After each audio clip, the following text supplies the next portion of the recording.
In this chapter, the learning outcomes are: list and characterize major classes of water pollutants as well as other water quality issues. Evaluate the effectiveness of water quality regulation. Describe the mechanisms with current statutes set forth to ensure water quality. Compare the structures of water quality and air quality control programs. Discuss the Federal Water Pollution Control Act and the Safe Drinking Water Act. Explain water rights issues. Evaluate how surface water quality is regulated. Evaluate how groundwater quality is regulated.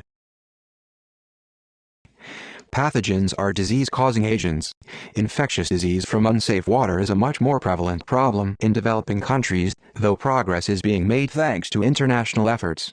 Waterborne pathogens can be spread by ingestion, drinking or eating, skin exposure, water-dependent vectors like mosquitoes, and inadequate sanitation or sewage systems. Types of pathogens include bacteria, viruses, protozoa, and parasitic worms. Detection of coliform bacteria is used as an indicator of the presence of fecal matter, though there is movement away from these species toward E. coli and Enterococcus. Diarrhea is a common sign of bacterial infection. Cholera, typhoid fever, shigellosis, and bacterial gastroenteritis are among the more important waterborne bacterial diseases. They are transmitted through contact with water contaminated by waste from infected individuals. These diseases, characterized by severe diarrhea, can result in death, particularly in weaker individuals, such as the very young and old, or those suffering from other stressors, such as malnutrition. Viruses are more difficult to detect and eliminate than bacteria.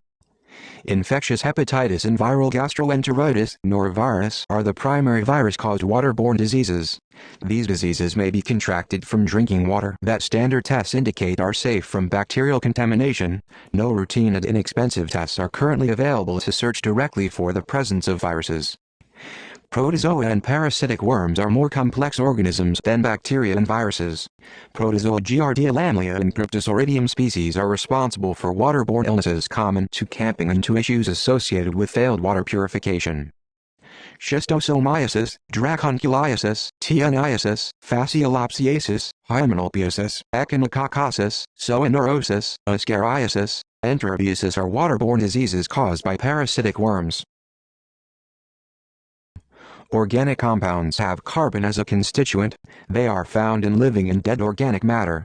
Organic pollution is generated in processes, such as the combustion and refining of fossil fuels, food processing, municipal wastewater, and animal waste in agriculture.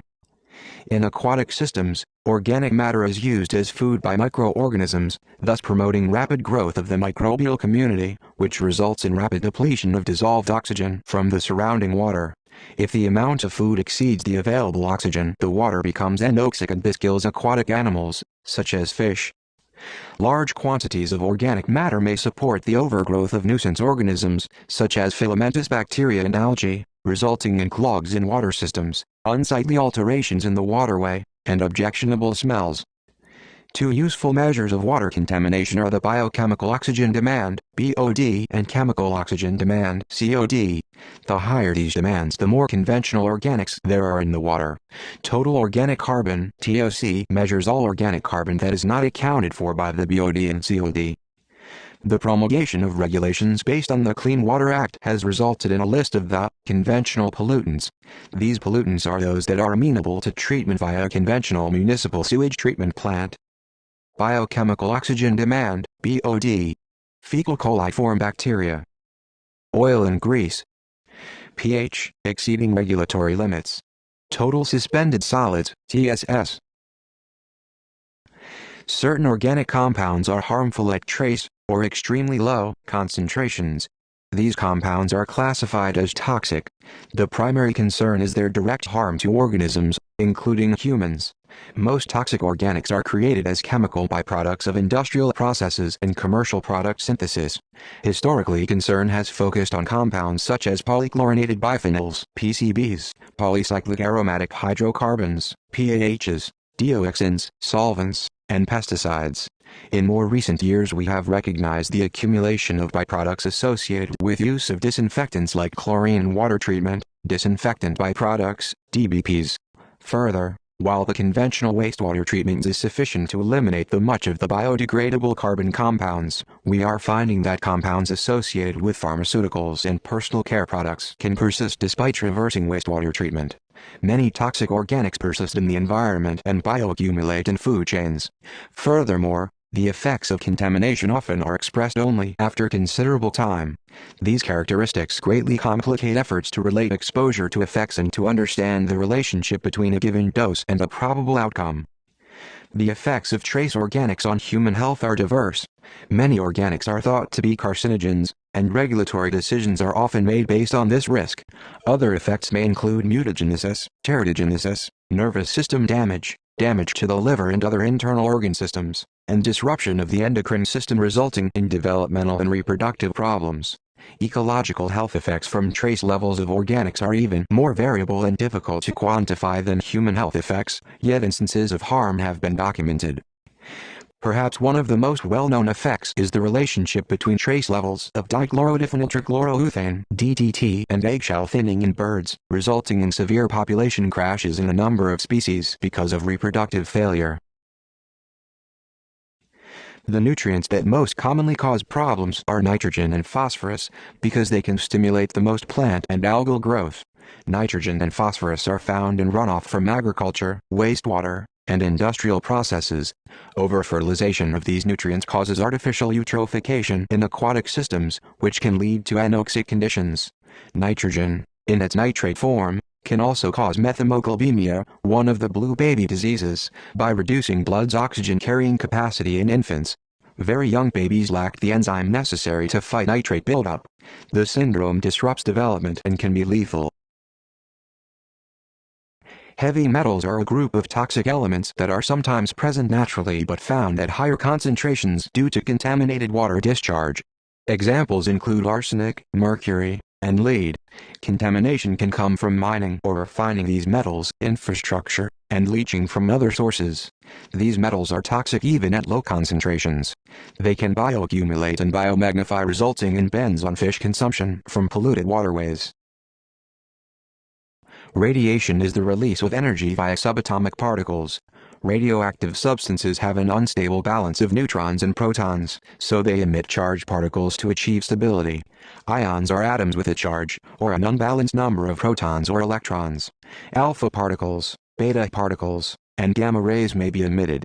Alpha particles have low penetrating ability, but can cause damage when inside of the body. Gamma rays, by contrast, have high penetration power but contain less energy. Radiation does occur naturally, since atoms are continually decaying. The health effects from ionizing radiation can include cell death and damage to the reproductive process of cells, including mutations that result in cells becoming cancerous, or they may not be observable. Keep in mind that exposure to ionizing radiation comes from many natural sources, and water typically is an extremely minor contributor to most people's total radiation dose. Other measures of water quality include mineral content, dissolved solids, pH, acidity, and temperature. These affect physical and chemical properties of water, as well as impact aquatic organisms more directly. Chlorine has helped to reduce the incidence of waterborne disease, and is a popular disinfectant for home uses. However, it creates disinfection byproducts, DBPs, which are formed by reactions between the disinfectant and organic material. There are hundreds of recognized compounds that form as these byproducts, including trialophanes, haloacetic acids, bromate, and chlorite. DBPs are known to be associated with incidence of bladder cancer. Disinfection is necessary, but alternate treatment options are important to safeguard human health. Organic solvents and pesticide pollution are also contamination issues. Solvents are difficult to detect and may persist in underground water supplies. Pesticides can run off of fields and into municipal supplies, but as with hormones and antibiotics, regulations may not be stringent enough to fully protect human health. Pharmaceutical drugs are detectable in a large number of waterways, and studies are being conducted to determine their effect on aquatic life and aquatic habitats. Lead contamination primarily comes from untreated water sources and plumbing system leaching. Less than 1% of public water supplies are potentially contaminated. A bigger problem is leaching from service lines and connections. Copper contamination also comes from leaching in metal plumbing. Exposure to high enough levels of lead or copper can lead to damage in multiple organ systems, but the extent of this damage relative to amounts of exposure is still the subject of a lot of research. Public concern about radiation is increasing as nuclear energy receives attention as a potential alternative to fossil fuels for electricity generation. The 2011 containment failures at the Fukushima Daiichi nuclear power plant following the Tohoku earthquake and tsunami made many question the reasonableness of nuclear power generation. In drinking water, radioactivity is regulated by limiting concentrations of radionuclides, which are a measure of radioactive decay. The most important source of radiation to drinking water is radon, an invisible, odorless radioactive gas that is almost ubiquitous in its distribution. Natural surface water generally carries little threat of human radiation contamination because radon volatilizes into the atmosphere. Groundwater can have relatively high concentrations of radon because of sustained association with uranium and radium in naturally occurring radon-emitting rock, with little chance for removal through volatilization. The threat to human health from radon is predominantly from airborne exposure. Radon is second only to tobacco smoke as the most important environmental factor responsible for lung cancer. Thus, water containing elevated radon concentrations presents a threat largely from the radon gas released from water vapor, e.g., during showering, rather than from direct consumption.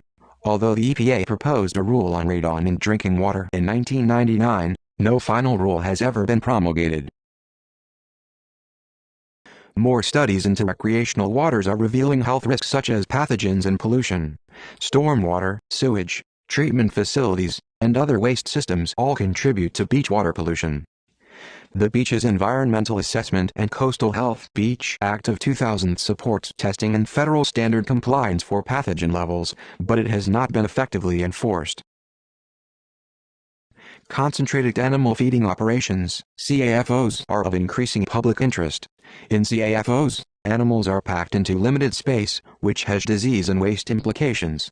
Manure, pathogens, and sediments cause water quality issues. These facilities also require an immense amount of water to operate. Concerns associated with CAFOs make them common LULUs, local unwanted land uses.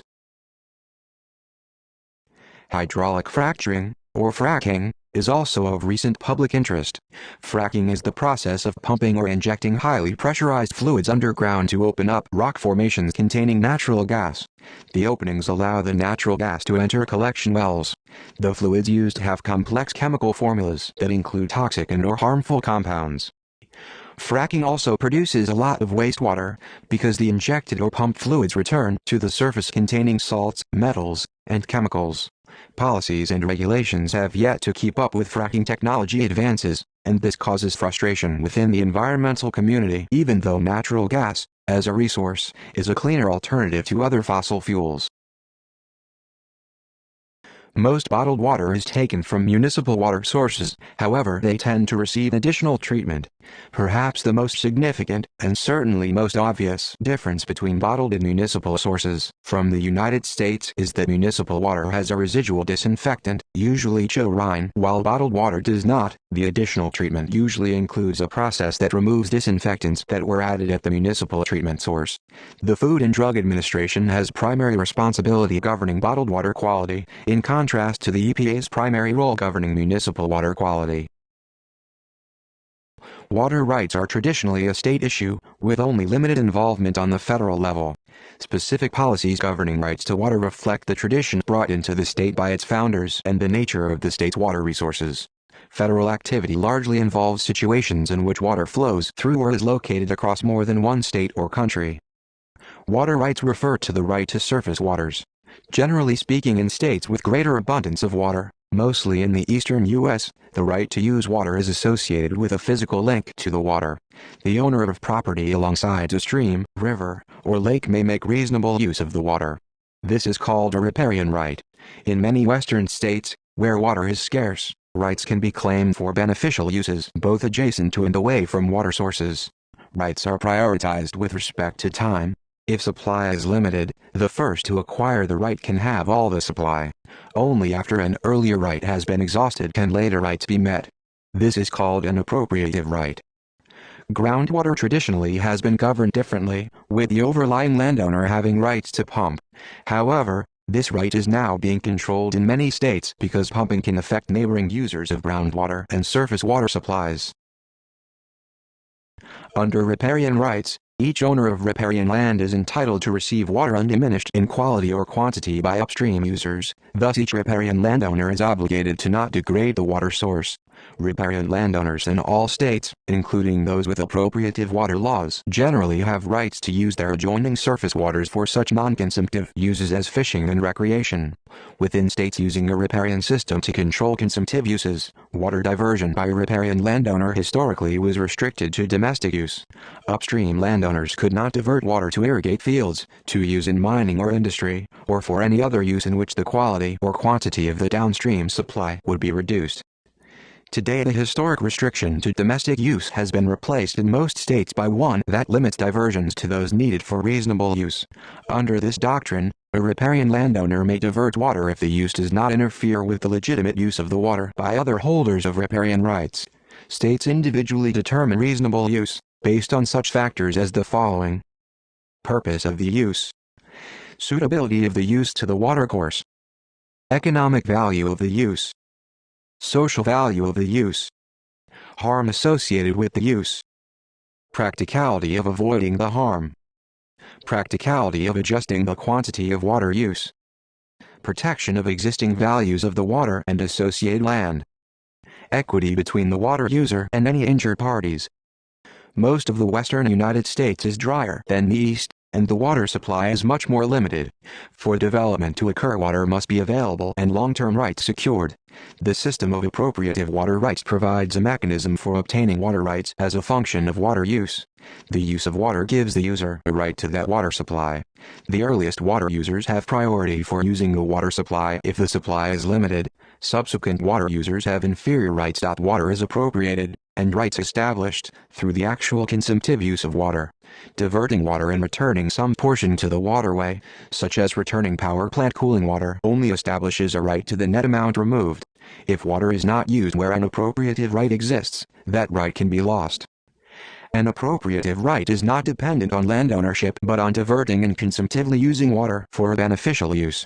Most states with appropriative systems also have statutes that govern how much water can be taken and specify beneficial uses. Typically, agricultural, industrial, and domestic uses are all accepted as rights that may be secured. Appropriative rights are complicated by the varying availability of water. In a wet year, all rights may be satisfied. In a dry year, many users may have unmet needs. Historically, groundwater use was based on land ownership. Those owning land had unlimited right to pump water from beneath their land, much as they had unlimited right to the air overlying their land. This doctrine is known as English rule. This approach was useful when water withdrawal was relatively low, such that a landowner tapping an underlying aquifer did not substantially affect other landowners' wells, or draw down streams and other surface waters that were connected hydrologically to groundwater. However, as knowledge grew of the interrelationship between withdrawing groundwater from an individual well and the local and regional water supply, including both surface water and groundwater, restrictions began to be placed on groundwater use. These restrictions follow a reasonable use, or American rule doctrine. Today, groundwater is regulated in most states as a public good with little remaining of English rule other than practice in a few states with little history of water scarcity. Groundwater regulation is done largely at the state and local levels. Although the federal government has extensive control over surface water resources, there is not a parallel for groundwater. Groundwater not affecting navigable waters of the nation generally is not seen as under federal constitutional jurisdiction. The federal government may have some ability to regulate groundwater linked hydrologically to surface water, but this ability has not been thoroughly exercised or tested in court. The federal government has largely deferred groundwater issues to state law. The federal government controls surface and domestic water quality through the Federal Water Pollution Control Act, FWPCA, frequently referred to as the Clean Water Act, and the Safe Drinking Water Act, SDWA. To properly focus on water quality issues, it is also important to understand how rights to use water are obtained in the United States. Until relatively recently, protecting water quality was not a major concern of the federal government. With a growing population and increasing rates of waterborne disease, the need for a more active federal role became evident. During the late 1960s, a series of events turned public attention toward the deteriorating environment and led to a public demand for action. In June 1969, the Cuyahoga River near Cleveland caught fire. Clearly, this river was little more than an industrial sewer, with oily waste concentrating sufficiently to turn a major waterway into a fire hazard. Soon thereafter, more than 250 million gallons of crude oil leaked from an oil drilling operation offshore of Santa Barbara, California. The media gave substantial coverage to both events, and pictures of dead, oil-coated waterfowl, sea otters, and other wildlife crowded the front pages of newspapers. The public was ready to support major changes. In response, Congress passed the Federal Water Pollution Control Act, FWPCA, of 1972. Passage of this statute required the legislature to overturn the veto of President Nixon. FWPCA mandated major changes in the way water quality would be controlled in the United States and provided the basis for water quality programs used today. 3 subsequent acts made substantial amendments to the FWPCA: the Clean Water Act of 1977, CWA, the Water Quality Act of 1987, WQA, and the Oil Pollution Act of 1990. These amendments followed the basic principles established in the 1972 Act and have resulted in a complex and comprehensive system of water pollution control. A strong federal role is now integral to our system of water quality protection. Ambitious water quality objectives are clearly established for the nation. The objective of this act is to restore and maintain the chemical, physical and biological integrity of the nation's waters. Note that water quality goals include more than maintaining a safe drinking water supply. Specific reference is made to providing for the protection and propagation of fish, shellfish and wildlife, and recreation in and on the water. Thus, all waters of the nation are required to be fit for fishing and swimming. To protect water quality, there were 2 options proposed: 1, restrictions set on pollutant dischargers, or 2, ambient quality standards established. The law adopted both approaches, although the majority of the regulatory activity has focused on controlling individual dischargers. All discrete point sources of discharge into surface water, such as factories, pulp and paper mills, food processing plants, and municipal wastewater treatment plants, are required to obtain a NPDES discharge permit. NPDES stands for the National Pollution Discharge Elimination System. In addition, permits are required of municipal and industrial stormwater systems and many concentrated animal feeding operations, CAFOs. Over 400,000 sources are now regulated by these permits nationwide. Effluent limitations are dependent on the type of pollutant, type of discharger, and characteristics of the local watershed. In setting these limitations, 3 broad categories of pollutants are identified: conventional, non-conventional, and toxic. The least stringent level of control is imposed on existing dischargers of conventional pollutants, requiring only that best conventional pollutant control technology (BCT) standards are met. Only 5 conventional pollutants are specified: biochemical oxygen demand (BOD), total suspended solids (pH), and fecal coliform were established in the 1977 amendments, and the EPA subsequently added oil and grease. Toxic and non-conventional pollutants must be controlled by using the best available technology economically achievable, BAT, a more rigorous standard than BCT. Non-conventional pollutants are anything not included in these other 2 categories that still may pose a threat to water quality, such as thermal pollution. To help identify toxic pollutants, a list of 65 toxic chemicals, known as priority pollutants, was developed by the EPA. This list includes individual chemicals and chemical groups. However, effluent standards are not restricted to these 65 chemicals or chemical groups. In establishing effluent limitations, the EPA can establish specific chemical standards in response to the particular types of chemicals used by that industry. The 1977 amendments to the Act specify that effluent standards for toxic pollutants consider the toxicity of the pollutant, its persistence, degradability, the usual or potential presence of the affected organisms in any waters, the importance of the affected organisms and the nature and extent of the effect of the toxic pollutant on such organisms, and the extent to which effective control is being or may be achieved under other regulatory authority. The system for controlling effluent from publicly owned treatment works, POTWs differs slightly from that of other dischargers. POTWs must meet effluent standards characterized by waste receiving secondary treatment. The EPA initially defined secondary treatment to effectively limit compliance to communities using activated sludge technology meeting rigorous performance standards. This requirement was subsequently viewed as excessive in many situations, particularly where small POTWs were discharging into waters capable of rapidly assimilating the wastewater. Also, it was viewed as economically impractical and ecologically unnecessary for many small communities. Therefore, these requirements were modified. A system also is in place to control industrial discharges of pollutants into municipal sewage. Industry must pre-treat their wastewater to meet quality standards. These standards are designed to prevent the introduction of pollutants into sewers that will interfere with the operations of a POTW. These pre-treatment regulations also are intended to ensure that the hazardous waste management system is not circumvented through the use of municipal sewers. Most of the regulatory burden for the pre-treatment program is on local POTWs. The NPDES system is administered through the EPA. However, similar to many environmental statutes, most states have assumed active management responsibilities with the EPA maintaining an oversight role. National effluent guidelines and standards have been promulgated for 58 industry types, Table 6.1, and work is proceeding to establish several more. Facilities not associated with a specific category must meet general discharge requirements intended to protect water quality. A regulatory system addressing stormwater discharge from industrial and municipal sources, required by the WQA, has matured considerably over the past decade. Facilities discharging in municipal stormwater sewers and falling into one of 10 industrial categories also must obtain an NPDES stormwater permit. The EPA developed a multi-sector general permit, MSGP 2000, to specify permit conditions, which includes development and implementation of a stormwater pollution prevention plan, SWPPP.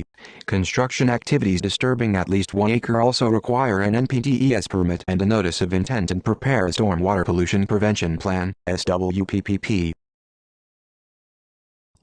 In addition to a nationally based system of discharge control based on industry types, a second regulatory strategy is based on ambient water quality.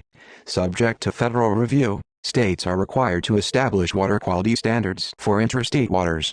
These water quality standards must specify the designated use of the water body, e.g., recreation, water supply, aquatic life, or agriculture, criteria to protect the designated use, and an anti-degradation policy. Furthermore, states are required to evaluate their water quality biennially. However, most states have been evaluating only a small fraction of their surface waters. Of that fraction assessed, much of the water is of impaired quality. Although many major point sources of pollution, e.g., factory effluents, have been effectively controlled, and the system for controlling stormwater is maturing, the waters of the nation continue to fail to meet required standards.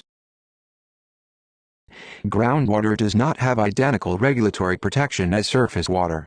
Much of the control of groundwater quality, as well as groundwater usage, occurs at the local and state level, although a variety of national laws influence groundwater quality. In particular, the Clean Water Act and the Safe Drinking Water Act, SWDA, have provisions that specifically address protection of groundwater quality.